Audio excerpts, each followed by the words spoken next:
నమస్తే, welcome to Raj news special drive. నేను Srikanth. So తెలంగాణలో మరొక ఎన్నిక త్వరలోనే రాబోతోంది. సో ఇది పట్టభద్రులు అంటే చదువుకున్న యువత ఎమ్మెల్సీ ఎన్నికలో ఓట్లు వేయబోతున్నారు. సో దీనికి సంబంధించి అంటే 2027లో 2 ఎన్నికలు జరగబోతున్నాయి. మహబూబ్ నగర్, రంగారెడ్డి, హైదరాబాద్ ఎమ్మెల్సీ స్థానానికి 2027 మార్చిలో టర్మ్ పూర్తి కాబోతోంది. సో ప్రస్తుతానికి ఇటు వరంగల్, ఖమ్మం, నల్గొండ, సో ఈ స్థానానికి కూడా మార్చిలో ఈ టర్మ్ పూర్తి కాబోతోంది, మార్చి 29కి. సో ఇట్లాంటి నేపథ్యంలో రాబోయే ఎన్నికలకు సంబంధించి జనరల్గా అసెంబ్లీ ఎన్నికలు, లోక్సభ ఎన్నికలు వేరు, పట్టభద్రుల ఎన్నికలు వేరు. అంటే జనరల్గా ఒక ఎడ్యుకేటెడ్ గ్రాడ్యుయేట్ ఓటేసేటువంటి పరిస్థితి కాబట్టి, ఒక ఉన్నతమైన విద్యావంతులు ఓట్లేసేటువంటి పరిస్థితి, వాళ్ళకు అంటే వాళ్ళకు సంబంధించినటువంటి సమస్యలపైన మండలిలో మాట్లాడాల్సినటువంటి నేతల కోసం ఈ ఎన్నిక జరుగుతోంది. అయితే ఇప్పుడు మాత్రం అటు 3 పార్టీల నుంచి ఉత్కంఠ పెరుగుతోంది. టికెట్ కోసం చాలామంది నేతలు ఎవరి స్థాయిలో వాళ్ళు లాబింగ్ ఇప్పటికే మొదలుపెట్టారు. మరోవైపు పట్టభద్రుల తీర్పుతో తెలంగాణలో అధికార మార్పు కూడా ఖాయం అంటోంది గులాబీ దళం. నిరుద్యోగ భృతికి సంబంధించి కానీ, జాబ్ క్యాలెండర్ కానీ, ఉద్యోగుల పిఆర్సీ కానీ, పెన్షన్ సవరణలు కానీ, ఇట్లాంటి అంశాలన్నీ కూడా ప్రధానంగా ఎన్నికల ఎజెండాగా మారబోతున్నాయి. అటు అంజిరెడ్డి, మల్క కోమరయ్యలను గెలిపించుకున్నట్లు 2 గ్రాడ్యుయేట్ ఎమ్మెల్సీల్లో విజయం తథ్యం అంటోంది భారతీయ జనతా పార్టీ. యువతను ఆకట్టుకునేలా వ్యూహరచన చేస్తోంది బీజేపీ. హైదరాబాద్, రంగారెడ్డి, మహబూబ్ నగర్ స్థానం నుంచి ప్రాతినిధ్యం వహిస్తున్నటువంటి సురభి వాణిదేవి, అటు వరంగల్, ఖమ్మం, నల్గొండ స్థానం నుంచి ప్రాతినిధ్యం వహిస్తున్న తీర్మార్ మల్లన్న పదవీ కాలం మార్చితో అయిపోబోతోంది. దీంతో ఆ సీట్లను గెలిచేందుకు అధికార కాంగ్రెస్ పార్టీ, అటు బీఆర్ఎస్ పార్టీ, ఇటు భారతీయ జనతా పార్టీ ఇప్పటికే వ్యూహరచన చేస్తున్నాయి. దీంట్లో ప్రభుత్వ ఉద్యోగులు, ప్రైవేట్ ఎంప్లాయీస్తో పాటు నిరుద్యోగ పట్టభద్రులు ఎటువైపు మొగ్గు చూపుతారు, ఇది ప్రధానమైనటువంటి అంశం. ఎందుకంటే వాళ్ళే గెలుపోటముల్ని నిర్ణయించబోతున్నారు. సో ఇప్పటికే ఒక అంచనాకు వచ్చారు చదువుకున్న యువత అన్నది ఒక చర్చ నడుస్తోంది. మేధావర్గంలో ఒక చర్చ నడుస్తోంది. ఈ మధ్యలో మనం చూస్తున్నాం నిరుద్యోగులకు సంబంధించి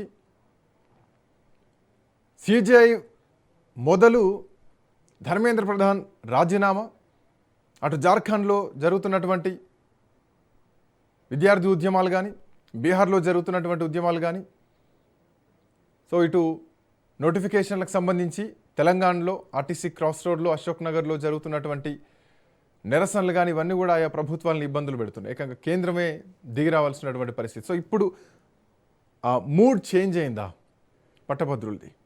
సో ఇప్పటికి ఒక అంచనాకు వచ్చేసారా? మాట్లాడదాం. ప్రొఫెసర్ శేషు సార్ మనతో పాటు జాయిన్ అవుతున్నారు. శేషు సార్ నమస్తే. సార్ వినిపిస్తుందా? సార్, పట్టభద్రుల ఎన్నిక, సో ఇది చాలా కీలకమైనటువంటి తీర్పు అనే చెప్పాలి. జనరల్ శాసనసభ ఎన్నికలు వేరు, లోక్సభ ఎన్నికలు వేరు, లేదా స్థానిక సంస్థల ఎన్నికలు వేరు, బట్ కమింగ్ టు పట్టభద్రులకు సంబంధించినటువంటి ఎన్నికలు వేరు. సో ఈ ఎన్నికలు వచ్చేసరికి వాళ్ళ తరపున కొట్లాడేటువంటి నాయకత్వం పైన ప్రశ్నలు ఉన్నాయి.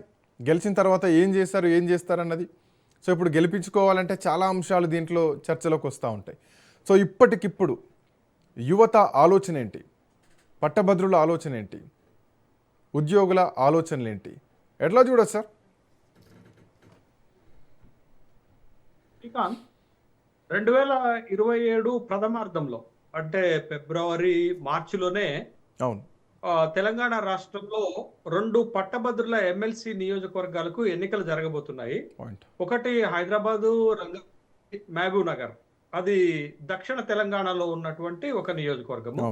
తర్వాత రెండోది ఉత్తర తెలంగాణలో ఉన్నటువంటి నియోజకవర్గము, ఇటు ఖమ్మము, నల్గొండ, వరంగల్ పట్టభద్రుల నియోజకవర్గం. ఈ 2 చాలా పెద్ద నియోజకవర్గాలు. ఈ రెండు ప్రాంతాలకు ప్రాతినిధ్యం వహించేటటువంటి ఎమ్మెల్సీ పట్టభద్రుల నియోజకవర్గాలకు సంబంధించినటువంటి ఎన్నికలు.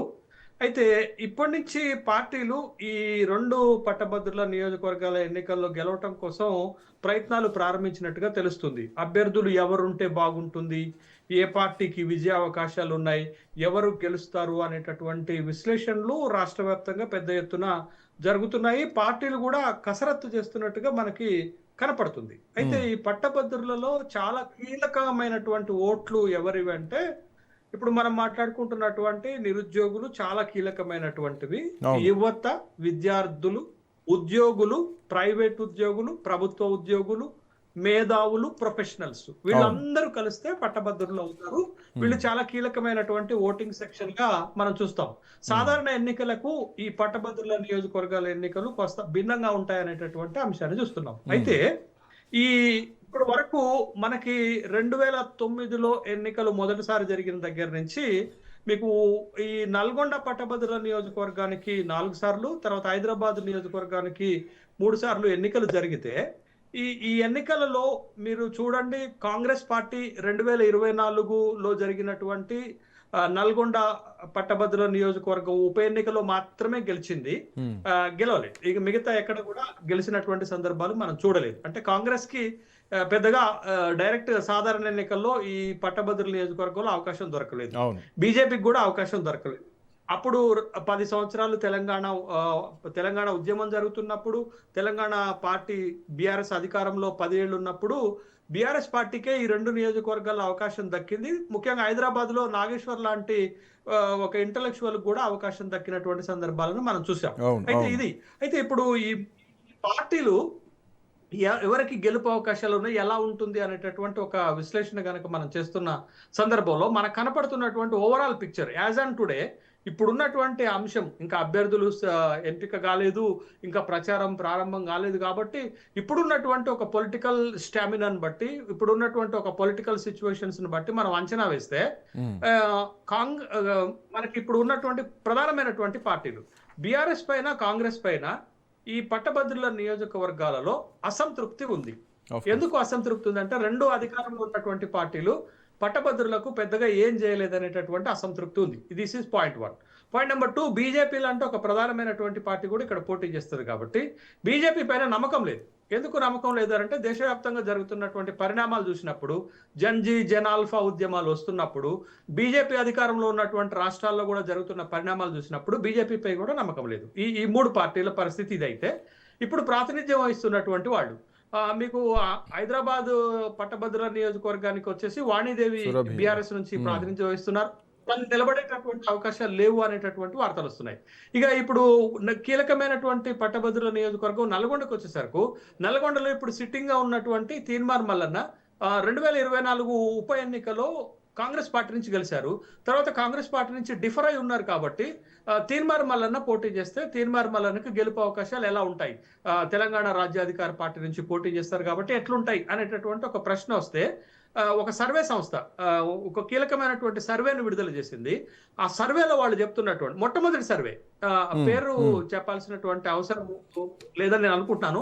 ఒక కీలకమైనటువంటి మన స్టేట్ కి సంబంధించినటువంటి ఒక పొలిటికల్ సర్వే సంస్థ వాళ్ళు ఇచ్చినటువంటి సర్వేలో ఉన్నటువంటి ఒక కీలకమైన అంశం ఏంటంటే, ఇప్పుడు 2 పట్టభద్రుల నియోజకవర్గాలకు ప్రాతినిధ్యం వహిస్తున్నటువంటి వాళ్ళపైన 53% ఓటర్స్ డిస్సాటిస్ఫాక్షన్ తో ఉన్నారని ఇచ్చారు. అంటే whether it is right are wrong పక్కన పెడితే, ఒక సర్వే సంస్థలో ఉన్నటువంటి అత్యంత కీలకమైనటువంటి అంశం ఏంటంటే, 2 పట్టభద్రుల నియోజకవర్గాలకు ప్రాతినిధ్యం వహిస్తున్నటువంటి సిట్టింగ్ ఎగ్జిస్టింగ్ అభ్యర్థుల పైన 53% ఓటర్స్ డిస్సాటిస్ఫాక్షన్ తో ఉన్నారు అనేటటువంటి ఒక సర్వే విడుదల చేసిన క్రమంలో, బట్ తీన్మార్ మల్లన్న ఎక్కడి నుంచి పోటీ చేస్తారు? హైదరాబాద్ పట్టభద్రుల నియోజకవర్గం నుంచి పోటీ చేస్తారా, లేదా నల్గొండ పట్టభద్రుల నియోజకవర్గం నుంచి పోటీ చేస్తారా, లేకపోతే పోటీ చేయకుండా రాబోయేటటువంటి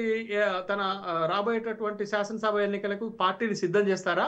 ఈ రెండిట్లో తెలంగాణ రాజ్యాధికార పార్టీ నుంచి తన పార్టీ నుంచి అభ్యర్థులు నిలబెడతారా? ఇది ఇప్పుడు ఉన్నటువంటి పొజిషన్. అయితే చాలా కాంప్లికేటెడ్ గా ఉంది. ఒక్క నిమిషం శ్రీకాంత్, ఒక్క మాట. ఎందుకు పార్టీలు ఇంత అటెన్షన్ క్రియేట్ చేస్తున్నాయంటే, ఈ 2 పెద్ద నియోజకవర్గాలు 2 రీజన్స్ కి సంబంధించినవి. ఇక్కడ గెలిస్తే 2028లో జరిగేటటువంటి శాసనసభ ఎన్నికలకు ఒక ఫీల్ గుడ్ ఫ్యాక్టర్ వస్తుంది, ఒక పాజిటివ్ రెస్పాన్స్ వస్తుంది. కాబట్టి ఈ ఎన్నికలను చాలా ప్రతిష్టాత్మకంగా తీసుకొని అటు బీజేపీ, ఇటు కాంగ్రెస్, అటు బీఆర్ఎస్ ప్రయత్నం చేస్తున్నట్టుగా ఆల్రెడీ బీఆర్ఎస్ పార్టీ ప్రచారాన్ని ప్రారంభించింది. నల్గొండ లాంటి నియోజకవర్గంలోనైతే తన ప్రచారాన్ని ప్రారంభించింది. మిగతా పార్టీలు అభ్యర్థులను ఎంపిక చేసేటటువంటి కసరత్తు చేస్తున్నారు. నేను దీనికి ఒక ఎగ్జాంపుల్ చెప్తాను శ్రీకాంత్. ఎగ్జాంపుల్ ఏంటంటే, 2022లో ఆంధ్రప్రదేశ్ లో 3 గ్రాడ్యుయేట్స్ ఎమ్మెల్సీ స్థానాలకు ఎన్నికలు జరిగాయి. 3 గ్రాడ్యుయేట్స్ ఎమ్మెల్సీ స్థానాలకు ఎన్నికలు జరిగితే అప్పుడు అధికారంలో ఉన్నటువంటి వైఎస్ఆర్ కాంగ్రెస్ పార్టీ 3 చోట్ల ఓడిపోయింది. 3 చోట్ల ఓడిపోయినప్పుడు వైఎస్ఆర్ కాంగ్రెస్ పార్టీ ప్రతినిధులు చెప్పిన మాట ఏంటంటే, ఈ ఎన్నికలు మావి కావు, మాకు ఓటేసే ఓటర్లు వేరుగా ఉంటారు, కాబట్టి మాకు ఈ ఓటమి పెద్దగా ఇబ్బంది కలిగించదు అని ఆ పార్టీ నాయకత్వం చెప్పింది. కానీ మేము అప్పుడు చెప్పాం, మన చర్చల్లో చెప్పిన మాట ఏంటంటే, ఇది ఖచ్చితంగా danger bells to the YSR Congress party, public 3ని అంచనా వేయొచ్చు అని చెప్తే ఆ పార్టీ పట్టించుకోలేదు. కానీ 2024 సాధారణ ఎన్నికల ఫలితాలు ఏమైనాయి? దారుణమైనటువంటి ఓటమికి వైఎస్ఆర్ కాంగ్రెస్ పార్టీ వెళ్ళింది. కాబట్టి అదే కాంటెక్స్ట్ లో తెలంగాణలో కూడా నేను చెప్తున్నది ఏంటంటే, ఈ 2 పెద్ద పట్టభద్రుల నియోజకవర్గాలు, 2 పెద్ద రీజియన్స్ కి సంబంధించినవి, చాలా ఇంపార్టెంట్ అయినవి, రాష్ట్ర రాజకీయాలను ప్రభావితం చేసేవి. కాబట్టి ఈ రెండిటిలో గెలుపు ఓటములు చాలా ప్రతిష్టాత్మకంగా పార్టీలకు ఉంటాయి. ఇక్కడ గెలిచినటువంటి పార్టీకి అసెంబ్లీ ఎన్నికల్లో ఒక పాజిటివ్ రెస్పాన్స్ వస్తుంది, ఇక్కడ ఓడిపోయినటువంటి పార్టీకి చాలా ఇబ్బందికరంగా రాజకీయంగా ఉంటది అనేటటువంటి విషయాన్ని గమనించాలి. అందుకే పార్టీలు ఇంకా టైం ఉన్నప్పటికీ కూడా వాళ్ళు ఆల్రెడీ ప్రయత్నాలు మొదలుపెట్టాయి. ఆశావాహులు మనకి మీడియాలో వస్తున్నటువంటిది ఎవరిని ఎంపిక చేస్తారు, కొన్ని ప్రపోజల్స్ వస్తున్నట్టుగా ఉన్నవి. కానీ బీఆర్ఎస్ పార్టీ లాంటి పార్టీ అయితే నల్గొండ పట్టభద్రుల నియోజకవర్గంలో ఆల్రెడీ ప్రచారాన్ని ప్రారంభించింది. అయితే ఇదే పొలిటికల్ సర్వే సంస్థ ఇంకొక కీలకమైనటువంటి అంశం చెప్పింది. ఏం చెప్పింది అంటే, ఇష్యూస్ ఏంటి, ఇష్యూస్ ఏంటి, రేపు పొద్దున ఎన్నికలు జరిగితే ఈ పట్టభద్రులు లేవనెత్తేటటువంటి అంశాలు ఏంటి అనే దాని మీద వాళ్ళు ఒక సర్వే చేస్తే, unemployment issue is the major, 31% ఉంది. రెండోది రిక్రూట్మెంట్ లో డిలేయింగ్ ప్రాసెస్ తెలంగాణలో 24% ఉంది. ఈ 2 అంశాలే 55% ప్రాతినిధ్యం వహిస్తున్నాయి. అంటే చాలా కీలకంగా రేపటి ఎన్నికల్లో ప్రధానమైన అంశం ఏం కాబోతుంది అని అంటే, నిరుద్యోగము అంటే అన్ఎంప్లాయీస్ అనేది ఒకటి, రెండోది రిక్రూట్మెంట్ లో ప్రభుత్వం అనుసరిస్తున్నటువంటి డిలేయింగ్ వైఖరి మీద అసంతృప్తిగా ఉన్నట్టు తెలుస్తుంది. కాబట్టి ఈ 2 పరిణామాలను గనక తీసుకుంటే కాంగ్రెస్ పార్టీకి ఈ నియోజకవర్గాల్లో గెలవటం ఎంతవరకు సాధ్యమవుతుంది? ఇంతకుముందు ఎప్పుడు కాంగ్రెస్ పార్టీ గెలవలే. ఒక 2024 పట్టభద్రుల ఉప ఎన్నిక, నల్గొండ ఉప ఎన్నికలు తప్ప, అప్పుడు కూడా బలమైనటువంటి అభ్యర్థి తీన్మార్ మల్లన్న ఉన్నారు. కాబట్టి వ్యక్తి కేంద్రంగా బలంగా వ్యక్తి కేంద్రంగా జరిగినాయని చెప్పాలి. సార్, ఇందాక మీ మాటల్లో బీఆర్ఎస్ పార్టీ గురించి అన్నారు, at the same time Bharatiya Janata party సెంటర్లో జరిగినటువంటి పేపర్ లీకేజ్ కోసం జరిగినటువంటి ప్రొటెస్ట్ల విషయంలో బీజేపీని ఎందుకు నమ్మాలన్నటువంటి క్వశ్చన్ చేస్తారే. కాంగ్రెస్ పార్టీకి సంబంధించి ఇప్పుడున్నటువంటి నిరుద్యోగాలు, ఇప్పుడున్నటువంటి పిఆర్సీల విషయం, ఇప్పుడున్నటువంటి రిటైర్ అయినటువంటి ఎంప్లాయీస్కి కనీసం ఇప్పటికీ పెన్షన్ లేవన్నటువంటి ఆరోపణలు కూడా ఇవన్నీ వినిపిస్తున్నటువంటి క్రమంలో, సో ఇప్పుడు జరిగేటువంటి ఎన్నిక సో వ్యక్తి కేంద్రంగానే జరుగుతాయా, లేదంటే పార్టీ కేంద్రంగా జరుగుతాయి అనుకోవాలా? ఈ పొలిటికల్ సర్వే సంస్థ ఈ 2 అంశాలపైన కూడా తన సర్వేలో, తన రిపోర్ట్ లో చెప్పింది Srikanth.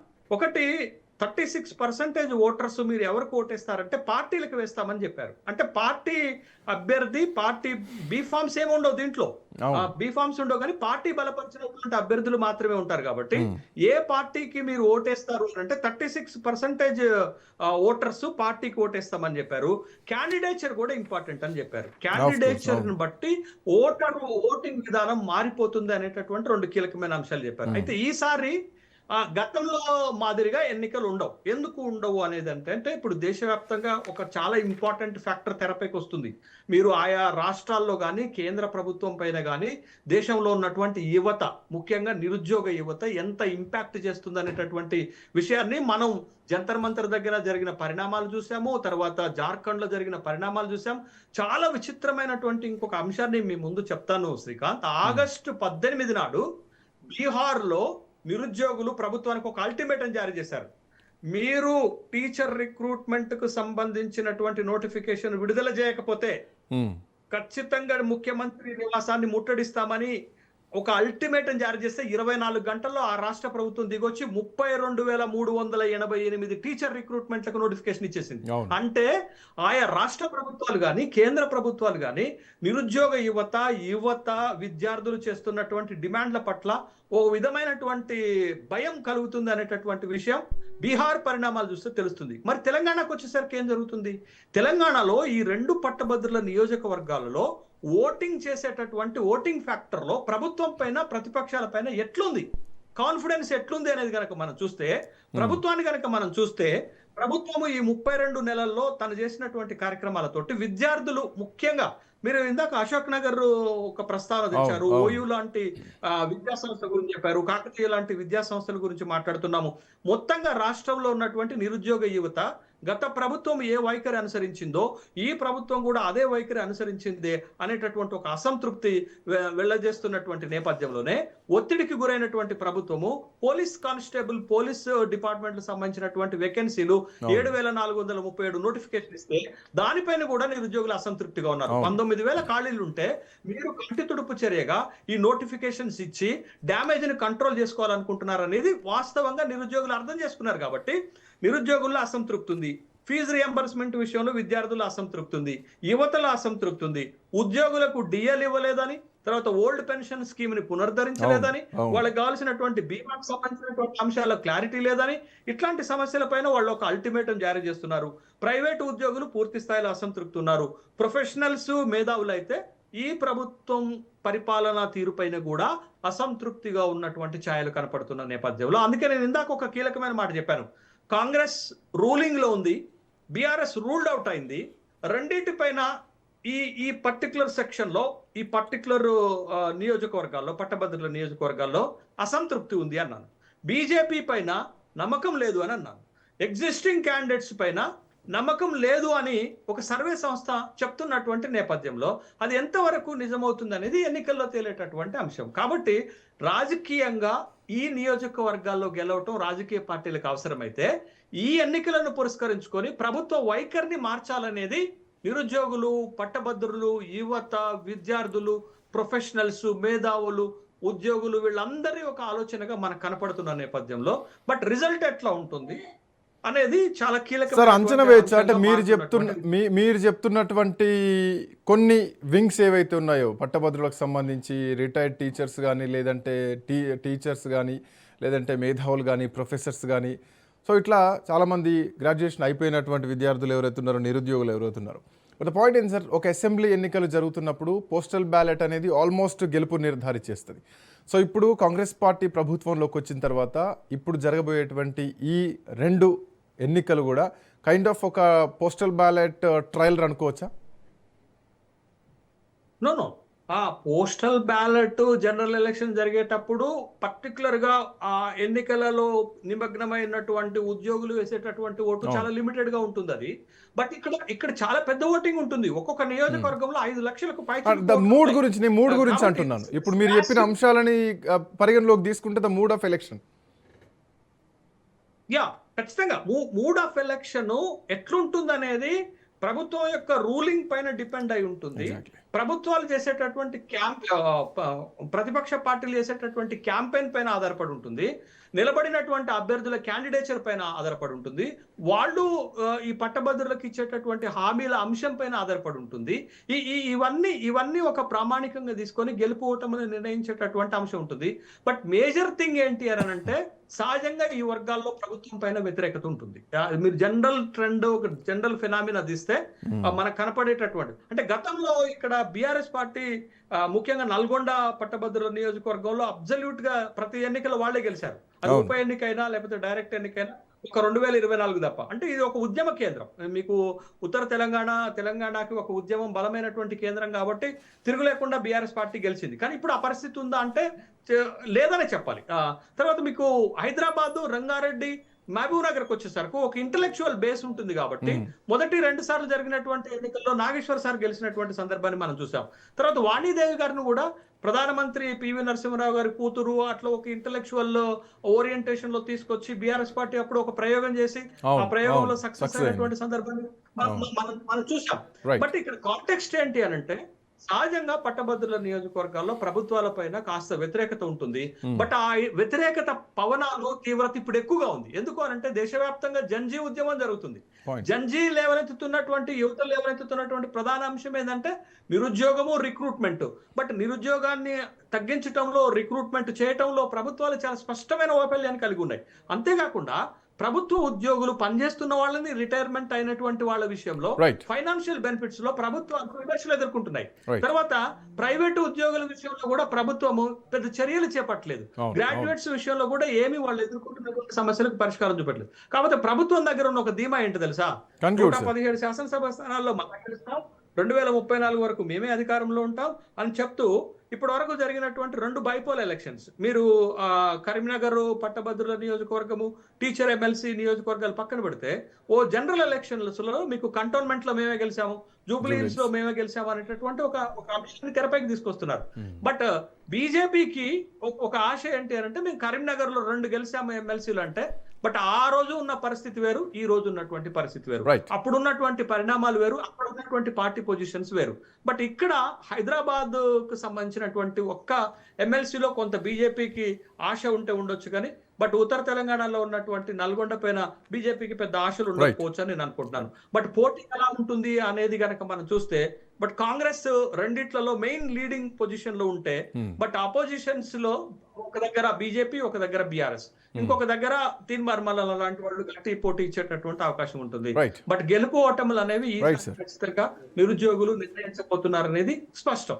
Thank you sir, thanks for joining. So మార్చిలో నిరుద్యోగులు పట్టభద్రులు ఎవరికి పట్టం కట్టబోతున్నారన్న ఉత్కంఠ కనిపిస్తుంది. బట్ ఏదేమైనా కానీ Congress versus BRS versus BJP మధ్యలో జరుగుతున్నటువంటి ఈ పోటీలో వ్యక్తిగత అభ్యర్థి చరిష్మానే కీలకం కాబోతోంది ఈసారి జరగబోయేటువంటి గ్రాడ్యుయేట్ ఎమ్మెల్సీ ఎన్నికల్లో అని చెప్పడంలో ఎట్లాంటి సందేహం లేదు. That's all for now. Next updates continue అయితే కీప్ వాచింగ్ రాజ్ న్యూస్.